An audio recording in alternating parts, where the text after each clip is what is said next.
Planning for the surface mission took all night. Maps were spread across the table as Hansel pointed out the fastest way to reach the old cemetery. "Here is the main gate," he said, his finger tracing a path on the map. "But there's a back entrance here, through the groundskeeper's shed. That's safer." Daeho studied the route. "It's 3 kilometers from our nearest exit point, mostly through open streets. We won't survive in the open," Su-jin said, shaking her head. Tae-il, who had been quiet for some time, looked up from where he sat with Bori. "We might if we go underground." Everyone stared at him. "You want to use the Hive's own tunnels?" Jae-ho asked in disbelief. "Not their active ones," Tae-il explained. "But there are old subway tunnels, storm drains, places they might not be watching closely." A soldier burst into the room before anyone could respond. "We found someone," he announced. "A woman. She was hiding in an air vent near the surface entrance." 2 more soldiers entered, supporting a thin woman with dirt-streaked face and torn clothes. She looked exhausted but alert. "This is Sunhai," the soldier said. "She was part of the city's underground maintenance crew." Tae-il felt his heart beat faster. It was like the universe had sent them exactly what they needed. Sun-hee drank water greedily before speaking. "I've been living in the maintenance tunnel since they came," she said, "moving around at night." "How did you survive the Hive?" Su-jin asked. "They don't go everywhere," Sun-hee explained. "They have patterns, and they don't like water. The flooded tunnels are safe." This new information changed everything. With Sun-hee's knowledge of the underground passages, they might have a chance to reach the cemetery. "Will you help us?" Tae-il asked her. "We need to reach the old cemetery on the east side." Sun-hee looked surprised. "Why there?" "Nothing but dead people." "That's exactly why we need to go," Jae-ho said, and explained their theory about the fungus. Sun-hee listened carefully, then nodded. "I can get you close. There's a storm drain that comes up 2 blocks away." While they gathered supplies, Tae-il received another call from Yeonju in Sweden. "Tae-il, we've made progress," her voice came through the speaker. "The fungus produces an enzyme that dissolves chitin." "What's chitin?" Dae-ho asked. "It's what insect shells are made of," Jae-ho explained. "And the Hive creatures have similar shells. So this fungus could eat through their armor," Tae-il said, excitement building in his voice. "Exactly," Yeonju confirmed.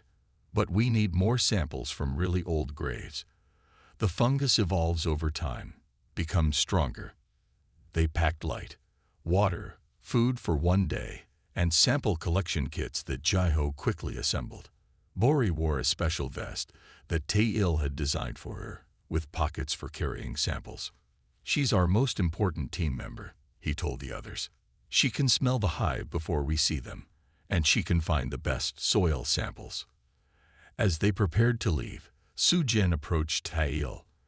"I'm coming too," she said firmly. "It's too dangerous," Dae-ho argued. "I was trained as a field agent before I joined intelligence," she replied. "And you need every person you can get." Their small team gathered at the exit. Tae-il with Bori, Dae-ho, Jae-ho, Hansol, Sun-hee, and Su-jin. 6 humans and 1 dog against an alien invasion. Sun-hee opened the heavy door that led to the maintenance tunnels. A rush of cold, damp air greeted them. "Stay close," she whispered. "And stay quiet. Sound travels down here." As they entered the dark tunnel, Bori took the lead, her nose working constantly, testing the air.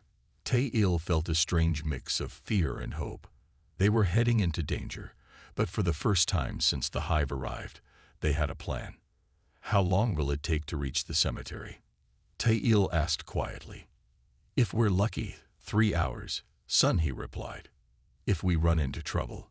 She didn't finish the sentence. They moved forward into the darkness, their flashlights cutting thin beams through the gloom. Above them, the Hive controlled the surface. But down here, in these forgotten passages, humans still had a chance that rested on old bones, a special fungus, and one very good dog. The small group gathered around a table in the command center.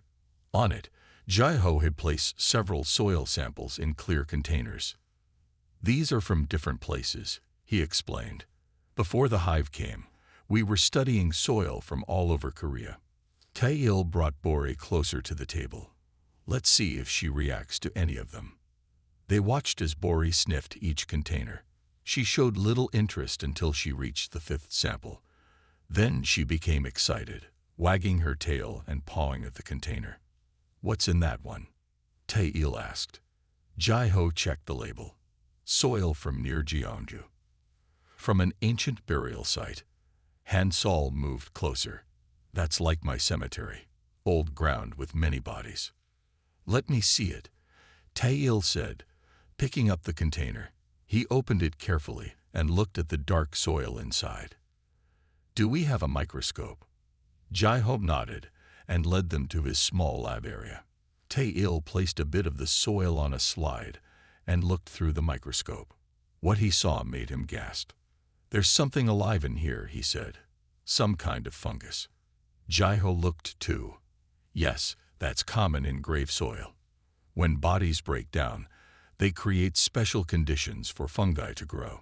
Su-jin brought over another container. This is soil we took from where the Hive has been digging. Check this too. Under the microscope, this soil looked different. It was drier, and the tiny living things that should be there were gone. They're killing the soil, Tae-il said, making it sterile. Can I make a call? He asked suddenly. Is there any way to contact other research centers? Su-jin nodded. We have limited communication with a few places around the world. Who do you need?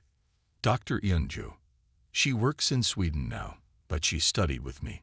She knows more about soil fungi than anyone. While Su-jin worked on making the connection, Tae-il asked Han Sol more questions. In your cemetery, were there any special plants? Anything unusual growing there? Han Sol thought for a moment. Just the usual cemetery plants. But there was one section, the oldest part, where the soil was always dark and damp, even in dry times. And the Hive avoided the whole cemetery, or just parts of it. The whole place, but they seemed most afraid of the old section. A voice came through a speaker on the wall. This is Dr. Yeonju. Who am I speaking with? Yeonju. It's Tae-il. I'm so glad you're alive. Tae-il. Yes, we're holding on here. The mountains give us some protection. Tae-il quickly explained what they had discovered about the Hive avoiding cemeteries and the soil differences. That matches what we've seen, Yeonju replied.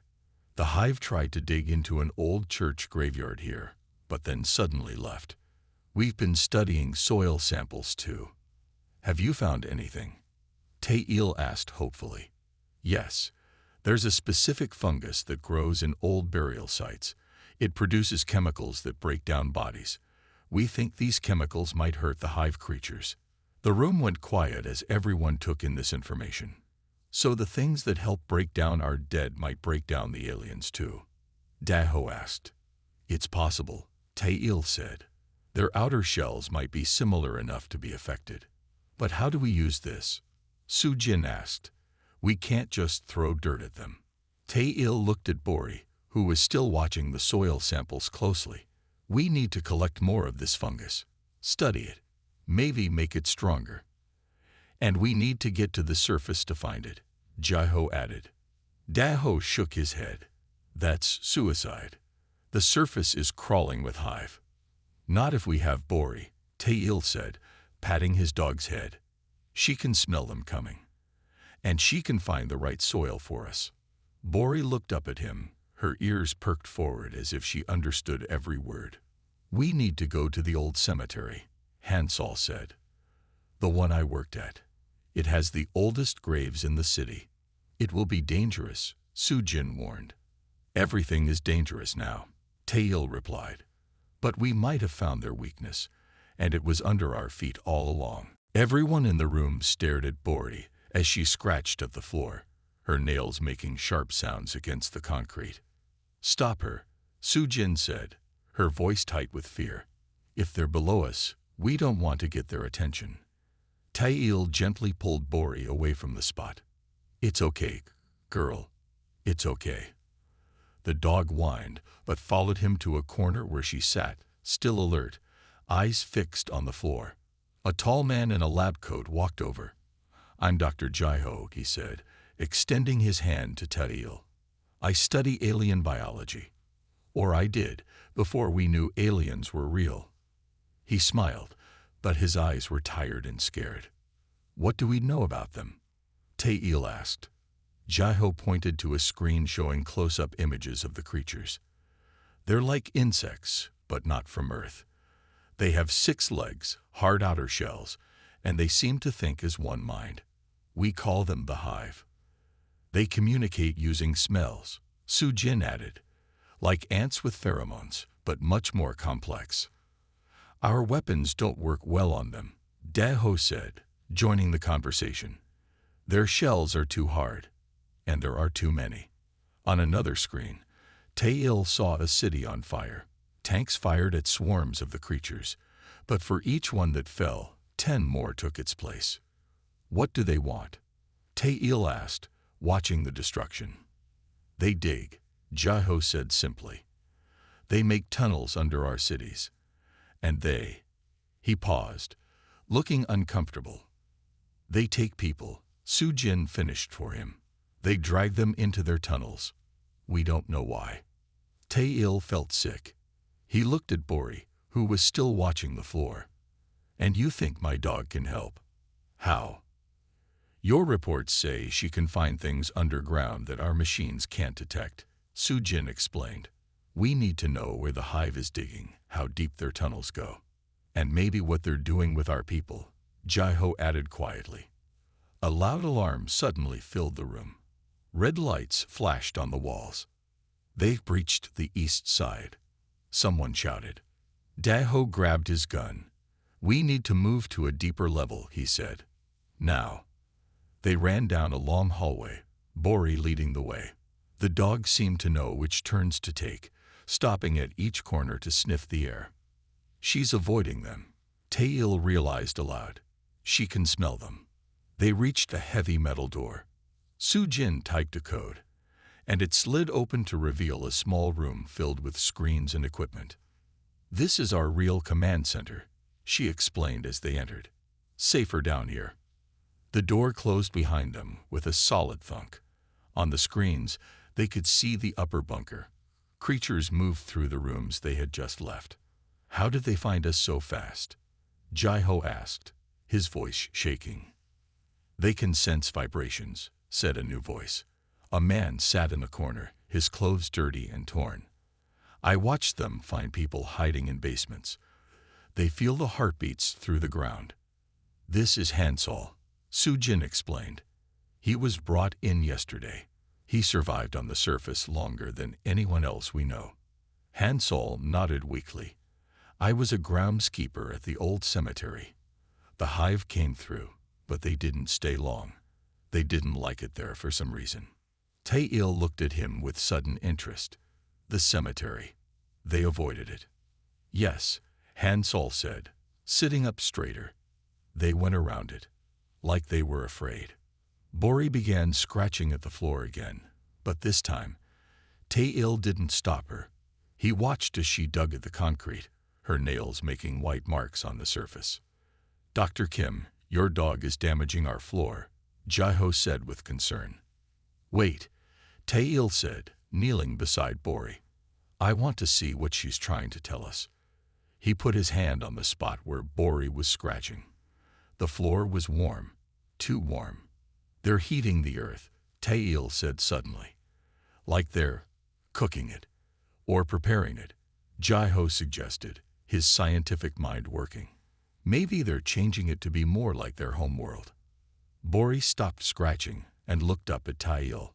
Her brown eyes seemed almost human in their intelligence. Hansol, Tail said, turning to the groundskeeper. Tell me everything about that cemetery.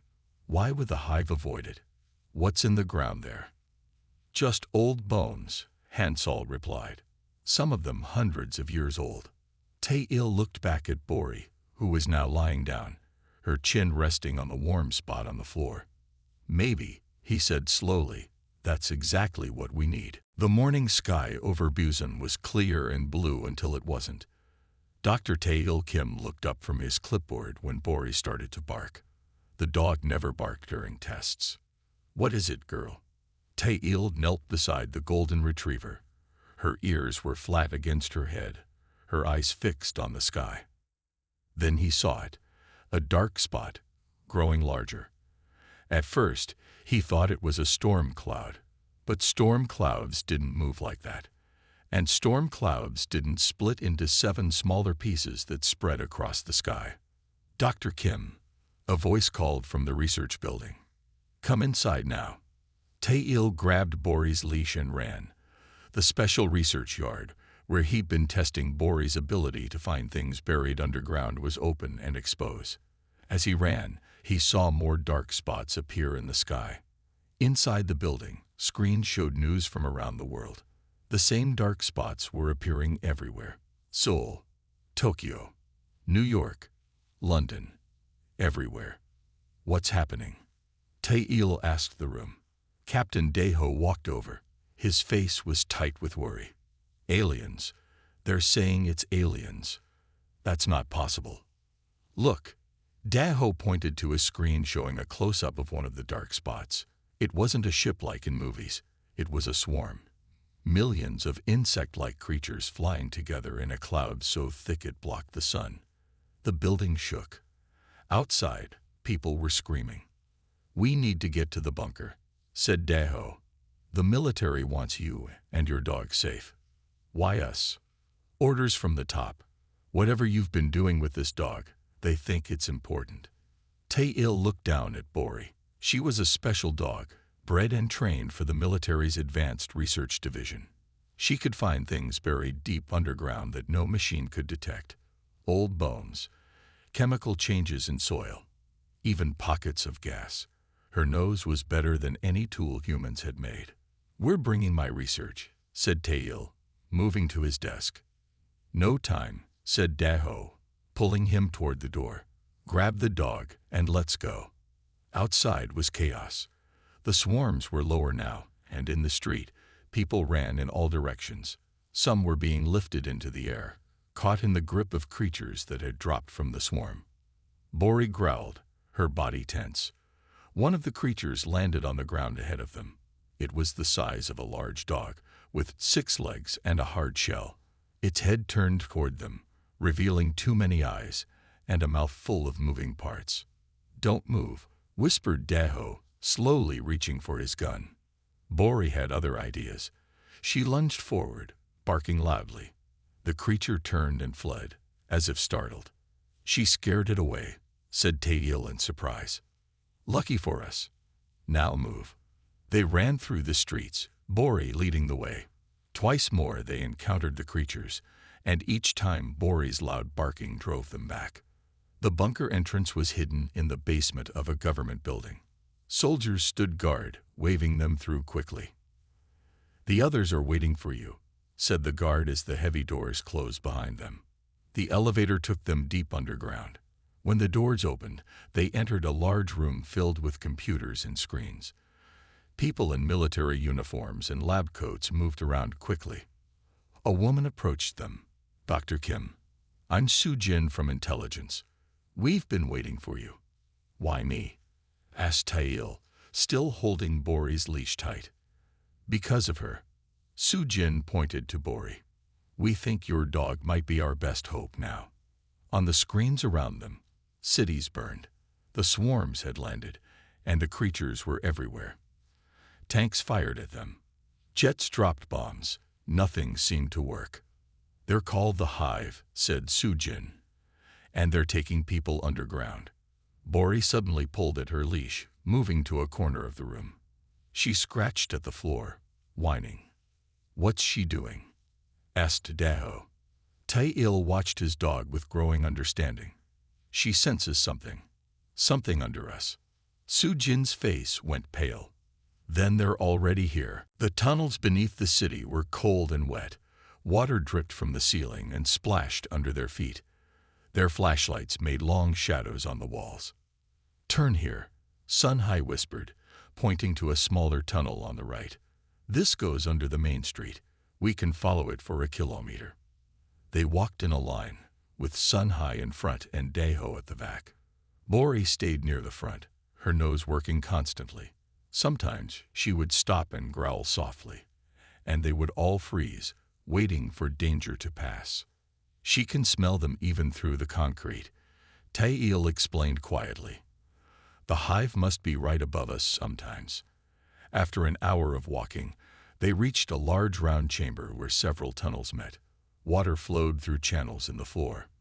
"We need to rest," Jaho said, his breathing heavy. He wasn't used to so much physical activity. They sat against the wall, sharing water and energy bars. The sounds of the city above were gone. Down here, there was only the drip of water and their own breathing. "What was it like?" Su Jin asked Sun Hai, being alone up there with them. Sun He's face was grim. Quiet. Too quiet. No cars, no people talking. Just the sound of the hive moving around. They make this clicking noise when they talk to each other. She made a soft clicking sound with her tongue that made them all shiver. "How much further?" Hansol asked, looking nervous. "We're halfway there," Sun He said. "But the next part is harder. We have to go through a section where the ceiling has partly fallen, and then up through a maintenance shaft." They moved on after 10 minutes. The tunnel grew narrower, and soon they were walking in single file, their shoulders brushing the walls. Suddenly, Bori stopped. Her body went stiff, and a low growl came from her throat. "What is it, girl?" Taeil whispered, kneeling beside her. The dog was looking up at the ceiling. Everyone followed her gaze. There, in the concrete above them, were small holes. And through the holes, they could see movement. "They're right above us," Daeho whispered, his hand moving to his gun. "Don't shoot," Sun Hai hissed. "The sound will bring more." They stood frozen, barely breathing, as small bits of concrete fell from the ceiling. The creatures were digging, making the holes bigger. "We need to move," Taeil said. "Now." They hurried forward, no longer worried about making noise. Behind them, a piece of ceiling crashed to the ground. A long, insect-like leg poked through the hole. The tunnel ended at a metal ladder that went up to a round cover. "This is it," Sun He said. "This comes up 2 blocks from the cemetery." "I'll go first," Daeho said, climbing up. He pushed against the cover, but it didn't move. It stuck. Hansol joined him on the ladder. Together, they pushed hard. With a grinding sound, the cover moved. Daeho peeked out. "Clear," he whispered. One by one, they climbed up into daylight. They found themselves in a small alley between 2 damaged buildings. The sky was a strange orange color, and the air smelled wrong. "This way," Hansol said, pointing down the alley. "The cemetery is behind that tall building." They moved carefully, staying close to walls, stopping often to let Bori check for danger. The streets were empty of people but full of signs of fighting. Burned cars, broken glass, and sometimes dark stains on the ground. They turned a corner and saw the cemetery gates ahead. The old iron fence surrounded a large area of green in the middle of the concrete city. Even from here, they could see that the trees inside were still alive, while those on the street were dying. "Look," Jaho said, pointing. Around the edge of the cemetery, the ground was different. It looked burned or poisoned, forming a ring around the graveyard. But inside the ring, the grass and trees were still green. They tried to kill it, Taeil realized. The hive tried to destroy whatever is in the soil here. But they failed, Su Jin added. A loud buzzing sound came from behind them. They turned to see a small group of hive creatures moving down the street toward them. "Run," Daeho shouted. They sprinted for the cemetery gates. Hansol reached them first and pushed them open. "This way," he called, leading them into the safety of the graveyard. Inside the cemetery, they ran between old gravestones until they reached a small stone building. Hansol opened the door with a key from his pocket. "My office," he explained as they hurried inside. "We should be safe here." The groundskeeper's office was simple. A desk, some chairs, and shelves with tools. A small window looked out at the graves. Daho stood by the window, his gun ready. "The Hive is at the gate, but they're not coming in. They really don't like this place," Sujin said, wonder in her voice. "Let's get to work," Taeil said, taking sample containers from his backpack. "We need soil from the oldest graves." Hansol led them to the back of the cemetery, where the oldest stones stood. Many were so worn that the names could no longer be read. "These are from the 1700s, he said. "The oldest ones are here, in the corner." Taeil watched as Bori sniffed around the graves. The dog was excited, moving from one spot to another, then stopping at a very old stone that was almost hidden by tall grass. "She's found something," Taeil called to the others. Jaiho came over with a small shovel and carefully dug beside the grave. The soil was black and damp, with a rich, earthy smell. "This is perfect," Jaiho said, placing soil samples in containers. "Look at how dark it is, full of organic material." They collected samples from several spots that Bori indicated. The dog was like a compass, leading them to the graves with the richest soil. "I'm getting a call," Sujin said suddenly, touching her earpiece. "It's from the bunker." She listened for a moment, her face growing pale. "They've broken through the lower levels. The bunker is being evacuated." The news was like a cold stone in their stomachs. Their safe place was gone. "We need to hurry," Taeil said. "How many samples do we have?" 12, Jaiho answered, "from different areas." "Will that be enough?" Sunhee asked. "It has to be," Taeil replied. "But we need a place to work on them, to study the fungus." Hansol walked to his desk and moved it aside, revealing a metal door in the floor. "The old cemetery had a morgue," he explained. "It's underground. No one uses it anymore, but it has running water and even some old equipment." He opened the door, showing a stairway going down into darkness. "Perfect," Taeil said. "We can set up a lab there." They carried their equipment down the stairs. The morgue was cold and dusty, but it had tables, cabinets, and sinks with working water. "Look at this," Jaiho said, opening a cabinet. Inside were old microscopes and lab equipment. They must have done examinations here. Taeil set up a workstation, while Jaiho prepared the soil samples for testing. Bori lay nearby, watching them work. "I need to call Eunju," Taeil said. "She needs to know what we found." Sujin helped set up the communication equipment. Soon, Eunju's voice filled the room. "We've made a breakthrough," she said excitedly. "The fungus doesn't just eat their shells. It affects their nervous system too. It makes them confused, breaks their connection to the hive mind." This was better than they had hoped. Not only could the fungus damage the creatures physically, but it could also disrupt their ability to work together. "How do we use it?" Taeil asked. "We can't just throw soil at them. We need to make it stronger," Eunju explained. "Concentrate it, then find a way to spread it." Jaiho was already working at the microscope. "I can use the lab equipment here to extract the fungus and grow more of it," he said. "But it will take time." A loud crash came from above them.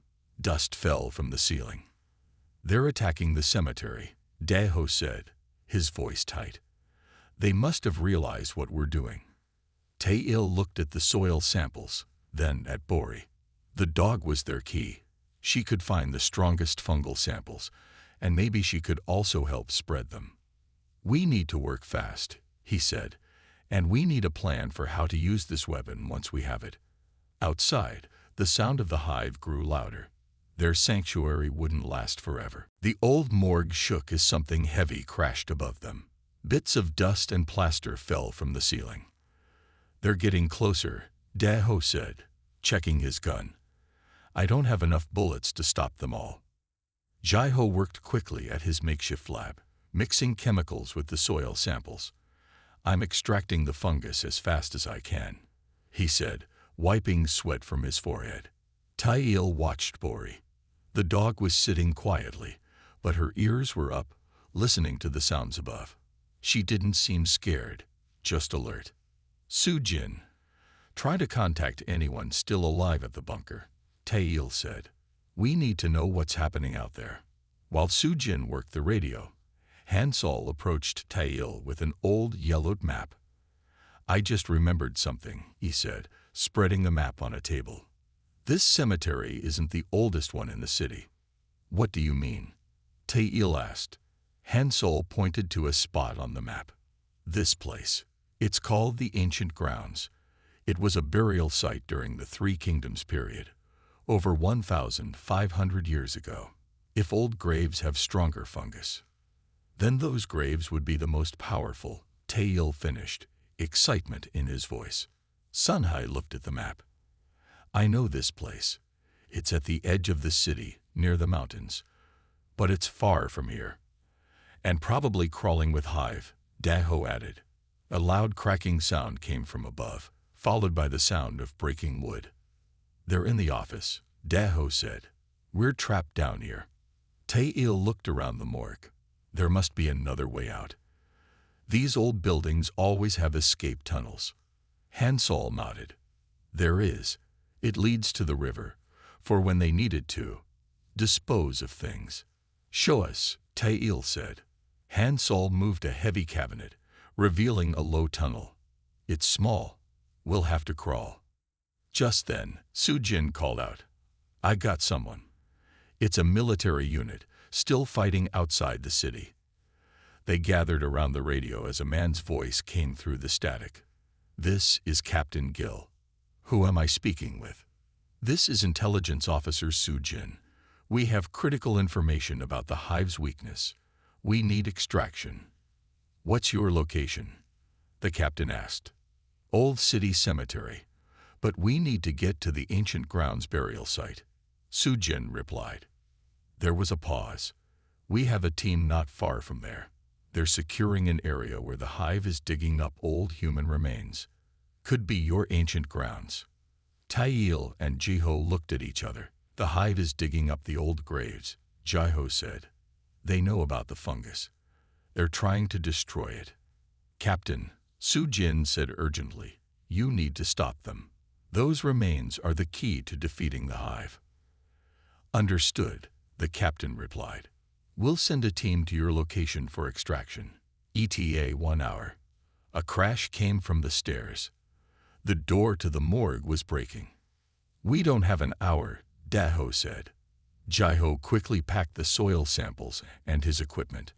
I have enough fungus extract to start working on a weapon. But I need more time. We'll have to use the tunnel, Tail said. Sunhai, you know the river systems. Can you get us to the ancient grounds? She nodded. It's possible, if the river tunnels haven't collapsed. Let's go, Tail said, attaching a small bag to Bori's vest. Inside were the most promising fungus samples. They entered the narrow tunnel just as the morgue door broke open. Daho went last, firing a few shots to slow down the Hive creatures. The tunnel was tight and dark. They crawled on hands and knees, the sound of rushing water growing louder ahead. The river access is just ahead, Hansol called back. They emerged onto a narrow walkway beside an underground river. The water rushed by, dark and fast. We follow this downstream, Sunhei said. There's a junction where we can get out near the eastern city gate. As they moved along the walkway, Bori suddenly stopped and growled, not at the tunnel behind them, but at the water. A moment later, something broke the surface. A Hive creature, different from the others. It was longer, with fins along its sides. It pulled itself onto the walkway ahead of them. They've adapted to water, Jiho whispered in horror. Back, Daho shouted, raising his gun. But Bori was already moving. The dog charged at the creature, barking loudly. The alien recoiled, making a high-pitched sound. Then it slipped back into the water and was gone. She scared it off, Tail said in amazement. No, Jiho said, pointing to Bori's vest. It's the fungus. The samples in her vest pouch. They must give off a scent that the hive can't stand. Tail knelt beside Bori, checking the sample bag. Good girl, he said softly. You're our secret weapon. They continued down the walkway, moving as quickly as they could. The race to the ancient grounds had begun. The river tunnel opened onto a small drainage canal at the edge of the city. The team climbed out into the fading daylight. The sky was darker now, a muddy orange color that made everything look strange. The ancient grounds are there, Hansol said, pointing to a hill about a kilometer away. See the old stone wall around it. They could see movement on the hill. Many hive creatures were digging, throwing dirt and stones into the air. They're destroying it, Jiho said, his voice filled with despair. Not if we stop them, Daho replied, checking his gun. I still have 6 bullets. Tail knelt beside Bori, who was watching the hill intently. We need to get closer, he said. See what they're doing exactly. How? Sujin asked. There's no cover between here and there. Sunhai pointed to a line of drainage pipes that ran toward the hill. Those go most of the way. They're smaller than the main tunnels, but we could make it. They moved quickly, staying low. The pipes were tight and dirty, but big enough to crawl through. Bori went first, with Tail right behind her. When they emerged from the pipes, they were at the base of the hill. From there, they could see the hives work more clearly. They're not just digging up the graves, Tail whispered.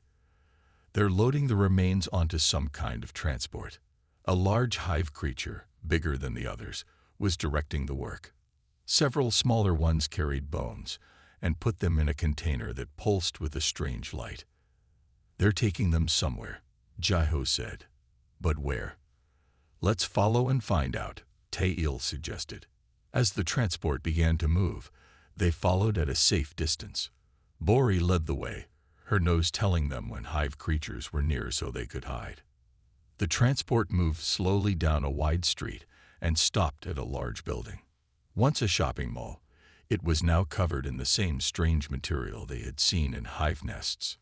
This must be their main colony in the city, Sujin whispered. They watched as the transport entered the building through a large opening. After it disappeared inside, Tail made a decision. I need to see what they're doing with those remains, he said. Bori and I will go in. The rest of you stay here. That's crazy, Daho argued. You'll be killed. Not with Bori, Tail replied. The fungus samples she's carrying keep them away. And we need to know what they're doing. Before anyone could stop him, Tail and Bori moved toward the building, staying in the shadows. Give us 1 hour, Tail called back softly. If we're not back by then, go to the military team. Inside the hive colony, everything was different. The walls were covered in a thick, wet material that seemed alive. The floors had been removed, creating one huge space, filled with levels of platforms made from the same strange substance. Tail and Bori stayed hidden behind a pillar, watching. The transport had stopped in the center of the space. Hive creatures unloaded the human remains and placed them in large vats filled with a bubbling liquid. They're dissolving them, Tail whispered to Bori, destroying the fungus. But there was something else happening. On another platform, Tail saw humans. They were alive, but not moving, each sealed in a transparent pod. Something was growing inside the pods with them. They're using humans as incubators, Tail realized with horror. Growing something inside them. Bori growled softly. Tail looked where she was looking and saw a large hive creature approaching the platform where they hid. It moved differently from the others, more carefully, as if thinking. Tail reached into Bori's vest pouch and pulled out one of the fungus samples. As the creature came closer, he threw the sample at it. The effect was immediate. The creature made a high, keening sound and backed away. The sample had landed on its shell, and where it touched, the shell began to dissolve. Other hive creatures turned toward the sound. Tail knew they had only moments before they were discovered. "We need to get out," he whispered to Bori. But first, he took the remaining fungus samples from Bori's vest and placed them near the central platform, hidden from view. The samples would slowly release spores into the heart of the colony. As alarms began to sound through the hive structure, Tail and Bori ran for the exit, using the confusion to escape. Outside, they found their friends waiting anxiously. "What did you see?" Jeho asked urgently. "I know how to stop them," Tail said, his face grim but determined. "And I know why they fear our dead." 3 months had passed since that day at the Hive colony. Tail stood on a hill overlooking Buzan, Bori sitting quietly by his side. The city was still damaged, but people were returning. Buildings were being fixed. Life was coming back. "They said it can't be done," he said to the dog. "But we proved them wrong, didn't we?" After escaping the Hive colony, they had met up with Captain Gill's military unit. Tail explained what he had seen inside, how the Hive was destroying the ancient remains and using humans as growing chambers for their young. "The fungus doesn't just hurt their bodies," Tail had told the others. "It breaks their connection to each other. It makes them forget who they are." Jeho had worked day and night in a military lab, making the fungus stronger.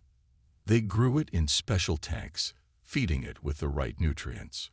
"It's ready," Jeho had said one day, holding up a container of dark liquid. "This is 10 times stronger than what we found in the graves." Their plan was simple but dangerous. Teams of soldiers would carry the fungus into hive colonies all over the world. Each team would have a dog, trained to follow Bori's example, to smell the hive and find the best places to put the fungus. Jeho had led the first attack on the main colony in Buzan. His team carried containers of the fungus extract, placing them deep inside the hive structure. "The ventilation system will spread the spores," Tail had explained. "The spores will land on them, grow on them, and break down their shells and their minds." The battle had been hard. Many soldiers did not return. Jeho was one of them.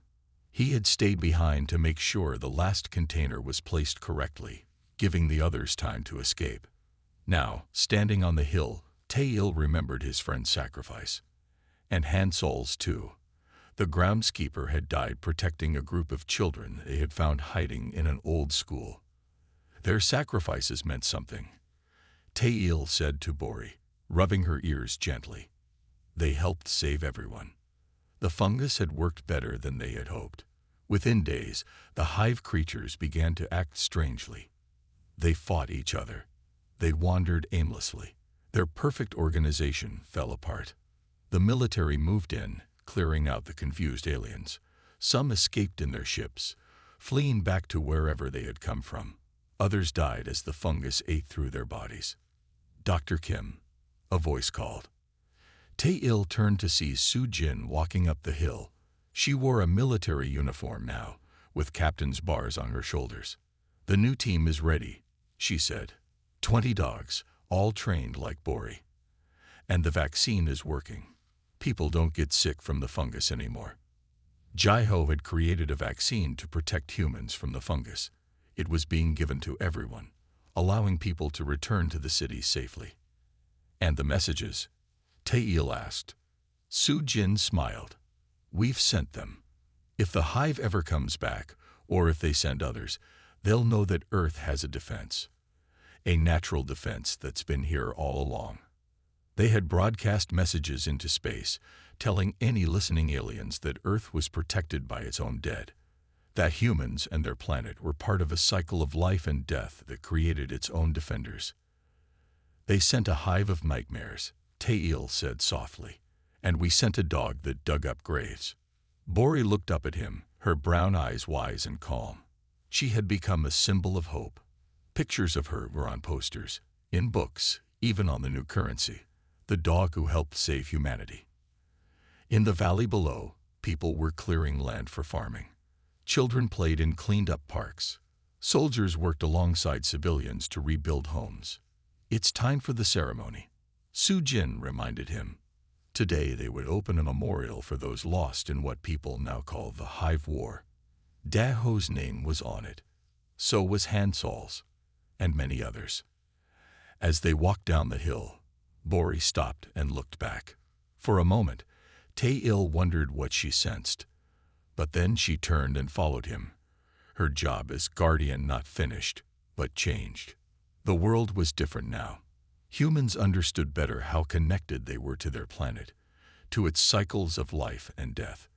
They had learned that sometimes the greatest strength comes from the most unexpected places, even from the soil of a forgotten grave and the nodes of a good dog.